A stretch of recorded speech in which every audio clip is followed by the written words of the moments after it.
I found someone living in my attic for the past 3 months. He knows everything about me. I've been hearing footsteps above my bedroom for weeks. Just assumed it was the upstairs neighbor in my apartment building. Old building, thin walls. You know how it is? But last Tuesday, I realized something that made my blood run cold. I live on the top floor. The footsteps always happened around 2 a.m. when I was trying to sleep. Slow, deliberate steps. Back and forth across what sounded like my living room area. I'd put on headphones or turn up the TV to drown it out. Then I started noticing other things. My milk would be almost empty when I swore I'd just bought it. Leftovers disappearing from my fridge. I thought maybe I was just eating more than I realized. Stress eating from my new job. The breaking point was when I came home last Friday and my Netflix was paused on a show I'd never watched. Some true crime documentary about home invasion. I live alone. I always log out of Netflix when I leave. I called the landlord about the footsteps, and he seemed confused. Sir, you're on the top floor. There's just attic space above you. No one has access to that except maintenance, and we haven't been up there in months. That night, I decided to investigate. I got a flashlight and found the attic access panel in my bedroom closet. The screws were loose, recently loosened. I climbed up with my heart pounding. What I found up there will haunt me forever.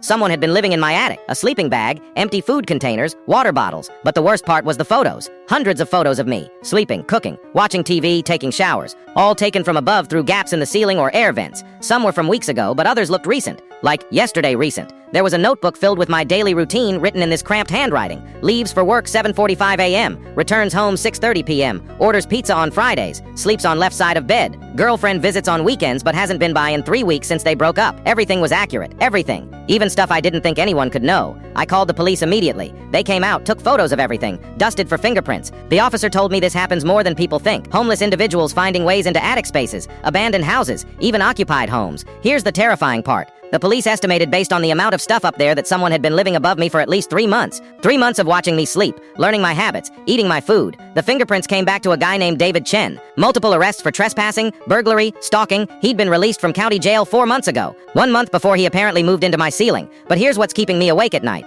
The police haven't found him yet. His stuff is gone from the attic, but he's still out there somewhere, and he knows everything about me. My work schedule, my routines, when I'm vulnerable. I've changed the locks, installed security cameras, even bought a baseball bat that I keep next to my bed. But I can't shake the feeling that he's still watching somehow. Yesterday I got home from work and found a note slipped under my door. Just 4 words written in that same cramped handwriting I'd seen in the notebook. You can't hide forever. I'm staying at my brother's place now, but I have to go back eventually. My lease, my job, my whole life is there. The police say they're actively looking for him, but what if they don't find him? What if he's already found another way inside? Last night at my brother's house, I woke up at 2 a.m. to the sound of footsteps above me. Slow, deliberate steps, back and forth. My brother lives on the top floor too.